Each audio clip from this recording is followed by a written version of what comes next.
Morning everybody, welcome to Stockradar. Stocks on the move for another week. Today's date is the 2nd of the 9th of 22. I was supposed to go to publish yesterday, had a slight technical problem, so here we are today, Friday. We've got a bit of an idea where the week's going to finish, a little bit flat today by the look of it, so we'll see what happens. Hi, my name is Richard Lee. I manage the stockradar.com.au website for you. If you checked out our main trading page at the Trading Centre, we follow and monitor on a weekly basis exits, entries, stops, trend intensity ratings for all our covered stocks, and it's all published on Sunday, ready for Monday for the week for you. Okay, that's our main trading page. If you haven't checked it out, go and check it out. It's a really good page and summarises everything we do in one single page. Okay, so King Price is what we're talking about today. We talked about winning habits yesterday, last week. This way it's going to be King Price, is going to be our main theme today. So we will explore that possibility, that pricing, because it's the most important thing we look at, okay? It is the ruler, the czar, the chosen one, the king, the thing that dictates all, and everything else comes off it. So we're going to talk about that today. But first, you just get in straight into the markets. Okay, so Dow Jones Industrial Average, well, we had a rally for a few weeks, and then the last couple of weeks it's been down. So what's happening now? Okay, we had a good correction up. It's corrected about 50%. So at that stage, we haven't really broken the downtrend really, although we took on the average. There's a bit of resistance we can see across here, which has now stopped the market and it's now dumped. Now, the volume has been steady, but not overly strong. So I'm looking for probably a test of this at this stage, and no indication that it may break down because the volume's not that heavy. I'm going to look at the Nasdaq in a second. You can see here the downside pressures have eased here. The market's come back down again, so we're a little bit in a difficult situation at the moment, where we just have to wait and see a little bit what happens, how far it does come down. If you look at the Nasdaq as well, at the moment, it's a little bit more obvious on the volume side of it, where we've seen a good buying on the rally and not so much selling on the downward move, more of a little bit of a panic thing and reaction to Powell's comments from Jackson Hole. So we finished up a little bit last night, we recovered a bit last night, so that's a good sign. So at this stage, S1 looks like it's going to hold, and we're still looking for this turnaround here if we're going to get one. I don't know yet. Again, we can see the pressure easing down here. The selling pressure's eased from being very strong. Of course it has. It's just come up to the resistance again and has not got through it. So we're not getting any upside potential at this stage. Probably a retest of the lows, in all likelihood. Okay, now, so a little bit out, a jury's a little bit out in those overseas markets. Copper, well, the commodities really aren't doing that well. Copper had a big dump this week, not looking so good, but it's in a downtrend, had a big sell-off. It was a bit of a pretty sort of weak rally we saw here before, so the sellers have got in control of this and they're driving it down. Momentum's pretty weak, actually the volume's pretty balanced there, but still the price is going down, so the sellers are in control of that. Brent crude, we looked at this last week at the possibility of a little bit of erosion of support there. Now, we've had a rally last week.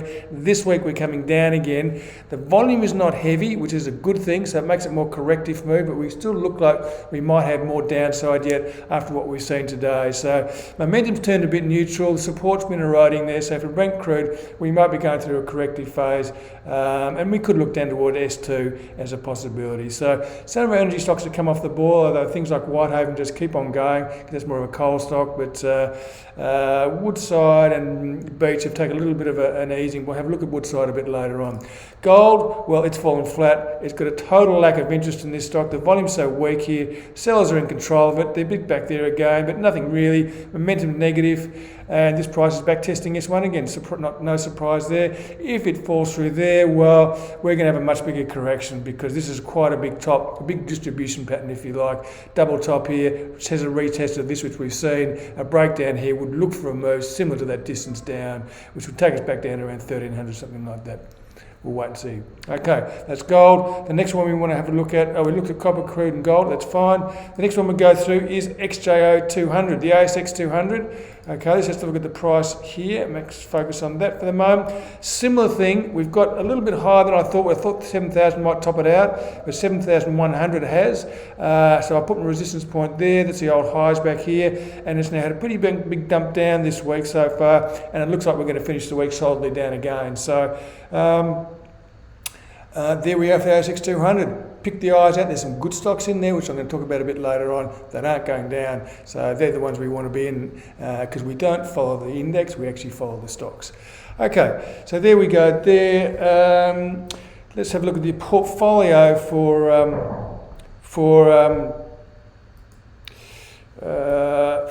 Stockradar, the stock pick count and update. It is looking at Stockradar portfolio was down 1 at 24. The 23 stock picks of 162 and 1 ETF. Okay, so that's not looking that flash. Still 15% equities, 85% cash on that one there. The Stockradar stock picks. The conservative portfolio is flat with 5 stocks out of 20, so 25% equity, 75% cash there. Both energizers are full. 5 and 10 stocks are both full, and the utilities and the energy sectors are still on top, and they have been for an awfully long time, and all the other ones aren't doing anything at all. So that's the stock pick update for you for the moment. So now what I want to do is get into some stocks. Now, last week we looked at a few stocks. We looked at NHF, which is doing very well. We'll look at Nanosonics again because we're following that one. I'm still interested in Telstra at the moment. I did cover that last week for you. It hasn't broken up or anything, but it's not breaking down. It's showing good signs of support. And the other one is Medibank Private, which I'm going to kick off with today. And it's performing admirably at the moment. Let's have a look at that. Okay, we'll get the full picture up here. Okay. So, MPL, here we are. It's holding up incredibly well. It hasn't really broken through there. Well, it has actually broken through. We've got a buy signal on this one here. So we've gone with this one at the moment. We've been in entry here, way back here. We're now waiting for confirmation of this trend. The developing trend, we jump on it and ride the wave until it stops. And hopefully this wave will continue it through the highs for Medibank Private, because that will be all-time highs for Medibank. It's rotated for a few years between that 240 and 360 level, and now we're looking like we might break out. I'm being very encouraged by this consolidation above these lows here. Often a trading range will trade down to its range. If it doesn't, that's a sign of strength. So a good sign of strength here. We've also had some excellent volume pushing this price up, and momentum is very good. So it's got a trend intensity rating of 10. So markets aside, look at Medibank Private. The shape of this chart looks very, very good indeed. Okay, the next one we're going to have a look at is our favourite Nanosonics, which we've been following for a while. And strangely enough, it's actually tracking the projection pretty closely. Not that it's going to continue that way, but this is what we're looking for, the shape of a trend reversal. We have to get the rally up. We don't want to get into that one yet. We want to see it pull back and then get supported at a higher level. Now we're getting a pullback for Nanosonics. We want to see the buys come back in at a higher level. Now, some selling has certainly appeared here. Okay, but the buying this week so far has actually finished up, so there's a bit of support here probably. How far this correction goes back, we don't know. It may go down to here, it may go below here again, but if it doesn't and holds up above here and we get a higher low, then we're looking for this point here to break, which will give us our trend reversal. So we'll follow this one further. Still trend intensity -3 there. Nothing there for us yet. You can see the fresh buying and the rally. A bit of selling hit the market. That's a really good test for the buyers. And momentum almost got back to zero, but not quite. So it's still looking very interesting, Nanosonics, and it's following the path we want. And this is the patience we need to do these stocks, rather than get caught up in these rallies or Nanosonics is off again. It doesn't go directly one way. It always has a pullback. So that's what we've got at the moment. So keep an eye on that. It's still doing the right sort of thing. Okay, a couple of stocks I want to do for you now. This one fascinates me. Next DC, I have covered this a bit on and off. We're in this little trading range here, but we've got this great support down here and resistance up here. So, but we can see here, every time we get sold off down here, the selling dries up, and then the market rallies again. Again, we've had it again. The market's rallied again. The selling dried up here. It held. It rallied again, but it failed again. So we're getting a really good little trading range here. Everything's turning flat. The average is turning flat. There's buying and there's selling, which is good. And then also the momentum index is also neutral. So we've got a trend intensity rating of 0. Won't take much to move the trend intensity into positive territory if 1180 breaks. Okay, so that's really the line in the sand that I've got at the moment. Good support here, resistance there. So that's really another stock we want to watch. And in the same vein, I'm looking at Iris, which is another commercial services and supply stock which I cover. It's also similarly in this sort of range trading pattern, a range of neutrality and uncertainty where the buyers and sellers are in balance and we don't really know what's going to go, but often precedes a boom where one starts to dominate and the other gives up and then the price drives higher, or it could be lower. We don't know yet, but we'll have to wait and see. But we're seeing some really good signs of some sell-offs being bid up, here. We can't really see the volume here. If I just blow this up a little bit more for you, a bit more of an idea. Not a lot of volume here, so it's uninspiring, and the momentum index is flat, so trend intensity rating is neutral at -1. So again, waiting for this range to break, but I'm sort of encouraged when I see this sort of pattern here and the similarities we've got here. We had a downtrend, we found support come in, downtrend, support come in. We've got a resistance point in here. We've got a good trigger back to there, and here we may well get a good trigger back to there again. But be patient and wait, don't anticipate. So there's a couple of stocks for you, and Next DC and Iris you can watch. Now, the other one I want to look at today is BHP.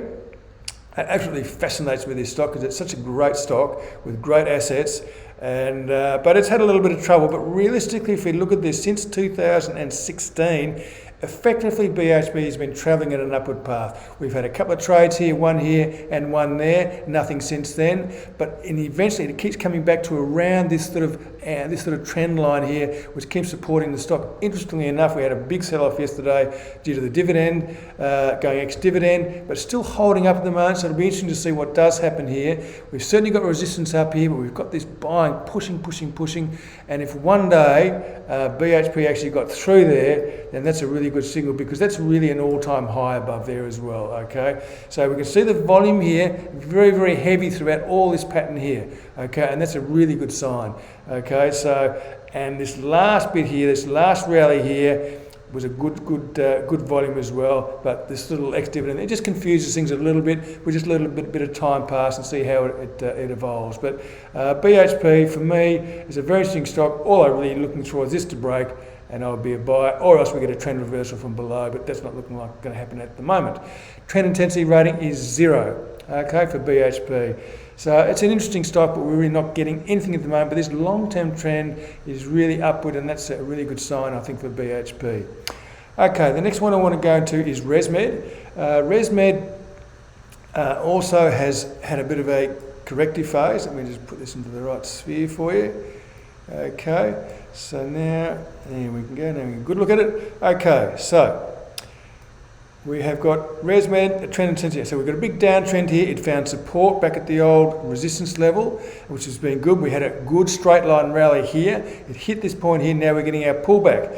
Good volume here. Momentum claws back to 0. So all things are good. Trend intensity rating is -3. Now we want this correction to find support. And then we want to see it push through a level like this to give us our buy signal. That tells me a trend is developing, so I jump on board and I'll wait till it subsides, and maybe it goes to R2, we don't know. But Resmed is a very good stock, and we have had a nice correction. A lot of these health stocks have corrected and are providing opportunities, but I can't deny this volume here of support, which has been fantastic. And even here, this selling, although the price has come back, it really hasn't been heavy selling. Okay, so look for the support to come in higher, and then we might get a trend reversal above there for Resmed. Okay, now the other one I want to go through is Woodside. Woodside, again, it's been an interesting stock, a tough stock. It's had a huge downtrend from a long way up. We're getting a bottom here, a big trend reversal here. We've got a break up. It failed here. We took a small 9% profit on this little trade here, which was only in a few weeks, so it's okay. Certainly we didn't lose any money, but that's again protecting, against the downside all the time. So we just went neutralised here, and we've rebought on the new high here. And again, we've had a tough week. So it's an interesting game, this game, but we're always protecting the downside. So we will get out if it comes back too far, but always hopeful for some more upside. And Woodside's looking pretty interesting at the moment, having got that the BHP Woodside oil change happening now, and that's all pretty well out of the way now. We've got a stock which had a good dividend, which maybe that's why there's a bit of a sell-off now, because we're getting out of the stock. But I think when things settle down, this again also still is a fairly good uptrend phase at the moment. So I think it's Woodside still looks fairly good to me at this stage. Okay, so that's all the stocks I've got.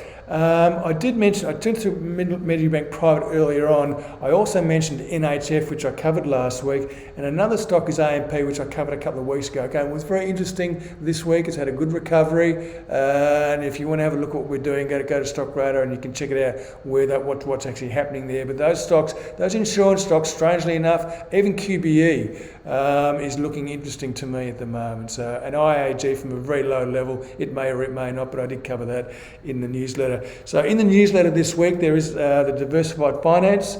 I cover all that. I cover those stocks, NHF, AMP, MPL. You can go to the site to access that. Radar's rand on a corner of the market, flying under the radar, and represents some great opportunities and they're all related to the mining business.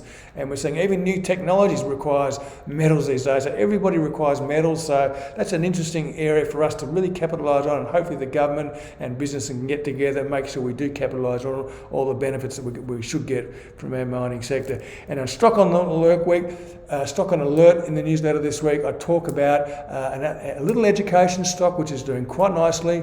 It's certainly worth having a look at because some of those education stocks, IDP and stuff, are looking a bit better again. All right, so now what I want to do is go to, this is trading tactics. Price is king. It is king all the time. Price is the key barometer of everything, and I'm going to talk a little bit about that today. Why is price king? Okay, it's what we trade.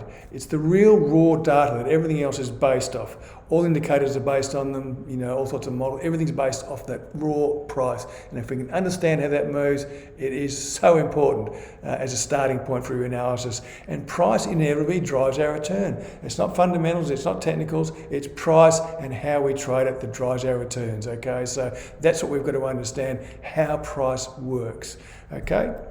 From Jesse Livermore, the famous trader, to claim a return, he sort of simplifies things quite well here, I think. To claim a return on a stock in any other context, an investor needs someone to sell it to.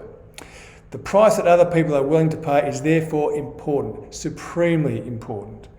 Our responsibility as investors to ourselves is to accept it and work within it. I say the price is always right, okay? So by understanding the behavioural propensities of our fellow market participants, by analysing price and getting in front of emerging trends, we try to look for the signal and we try to jump on that trend before it moves because you can't predict it. And getting in front of emerging trends in how they choose to allocate their wealth or how they choose to allocate their capital, if you like. So a little bit, there's a lot of terminology there, but really it's simplicity saying you need to try and understand how the price moves and jump on it before everyone else does, and that's what I try and do. Certainly during a trend, it's the beginning of a trend, so some people are already in there, but we just jump on, we take a conservative approach and jump on it afterwards. So it should always be your primary tool because underneath lie all those murky thoughts, emotions and behaviours. All those things are in the price, okay? And to collate all those things into one thing, how lucky are we to have that price to guide us? Okay, so we don't need to know them, all the emotions and all the different thoughts and behaviours. We just need to understand and evaluate the price movement because that reflects those things. Okay, so this guy's having a good think about it, which is what we need to do. So back to Jesse again. Simplicity, I love this. The total return on an equity security depends on two factors. One, the change in price from purchase to sale. Simple, buy to sell. And two, the dividends paid in the interim. Dividends matter, but price is king. It drives total return. And I agree with him, dividends are a bonus. If I pick up a dividend along the way, that's a bonus. So it's not what I'm about.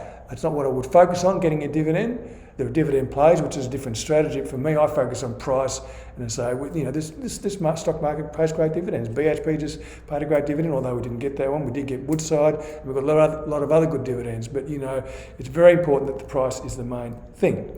And he finishes with, price, the unknowable is always king in the end. The unknowable. So how do we work around that then? Okay, well, you do and you have to understand that you can't predict the price or forecast it. You need to gauge what history's done and how it's performed previously. What behavioural techniques. The reason it's repetitive is because we are repetitive. Okay, we make the same mistakes, we do the same things time and time again. So that's why we read price. So how can we forge a trading strategy when the price is unknowable? Well, you can, because now we're getting closer to the crux of how a trading strategy really works. Okay, so come and join me in Stockradar to learn how we can not forecast but jump on these trends and make some money. So there are two things, the price and money management, which goes in there. So that is king. Price is the most important thing that you should focus on. Okay, again, when you're building your trade plan or anything like it is, your price has got to be your determinant, usually for your signals. Okay, so price is king. If you base your analysis and decision making purely on price, which is for the most part is what drives our service. Yes, I bang on about price and money management all the time. Then you are far more likely to become a winner using this rawest of data. If you have a good understanding on how to approach the match of price and money management, it will benefit your trading performance immeasurably. Okay, so from there you can tweak. So starting off with good price analysis and some basic signals and some money management techniques, and you can build on that to build your profile. And that's really what I do. I just give an example of that. You don't have to follow me. You can you can build your own. And that's what I'm about, trying to educate people on how to do this sort of stuff on their own, because it really isn't that hard. You know, keep it simple.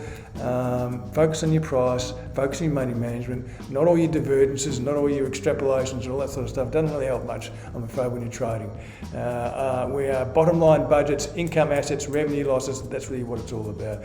Okay, so stay safe, watch your trends, heed your stops, and I'll see you all next week. Sorry about the delay this week, but hopefully I'll be back next Thursday. Okay, see you though.